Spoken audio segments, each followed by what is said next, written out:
عزیزو، بائبل ایک زندہ اور سچا کلام ہے جو نہ صرف ماضی بلکہ آج اور آنے والے کل کی پیشن گوئیاں بھی کرتا ہے۔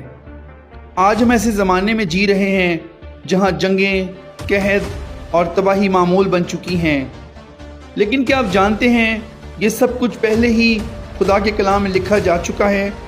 یسوع نے متی 24 باب میں صاف کہا ہے، قوم پر قوم اور سلطنت پر سلطنت چڑھائی کرے گی۔ جنگوں کی کثرت اور قحط کی بڑھتی ہوئی شدت اور آخری زمانے کی نشانیاں متی 24 باب 6 تا 7 آیات میں بیان ہیں۔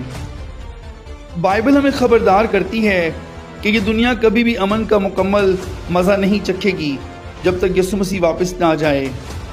دانیل نبی نے پیشن گوئی کی تھی کہ آخری زمانہ جنگوں اور خرابیوں سے بھرا ہوگا۔ دانیل 9 باب کی 26ویں آیت۔ قحط نہ صرف خوراک کی کمی ہے بلکہ روحانی بھوک کا بھی اظہار ہے۔ آموس 8 کی 11۔ آموس نبی نے فرمایا کہ ایک ایسا وقت آئے گا جب زمین پر قحط پڑے گا، لیکن نہ روٹی کا بلکہ خداوند کے کلام کو سننے کا۔ آج ہم نہ صرف جسمانی بھوک سے لڑ رہے ہیں بلکہ سچائی کی بھوک بھی بڑھ رہی ہے۔ جب لوگ خدا کے کلام سے دور ہوتے ہیں، زمین پر اندھیرا اور قحط چھا جاتا ہے۔ یسوع مسیح نے فرمایا، تم سنو گے جنگوں اور جنگوں کی افواہوں کی خبریں۔ متی 24 کی 6۔ موجودہ دور میں یوکرین، اسرائیل، غزہ، سوڈان جیسے خطے جنگ کی لپیٹ میں ہیں۔ یہ سب بائبل کی پیشن گوئیوں کی تکمیل کا حصہ ہیں۔ جنگوں کے بعد قحط، بیماریاں اور موت کی انسانی تاریخ کا المیہ رہی ہیں۔ مکاشفہ میں 4 گھوڑ سواروں میں سے ایک سوار قحط کو ظاہر کرتا ہے۔ مکاشفہ 6 باب 5 تا 6 آیات۔ جب زمین پر تیسرا مہر بند کھولا گیا تو زمین پر قحط کی تصویر کشی کی گئی۔ قحط انسانیت کے غرور کا نتیجہ ہے جو خدا کو بھول کر اپنے بل بوتے پر جینے کی کوشش کرتے ہیں۔ عالمی جنگیں انسانوں کی نافرمانی اور خدا کے منصوبے سے بغاوت کی علامت ہیں۔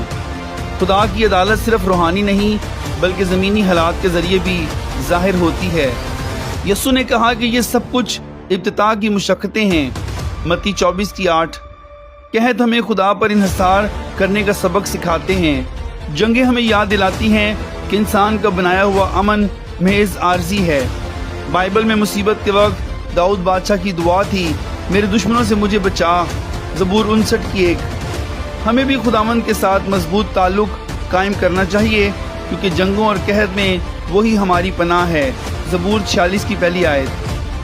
بائبل یہ بھی سکھاتی ہے کہ آخری وقت میں لوگ دلوں میں گھبرا جائیں گے۔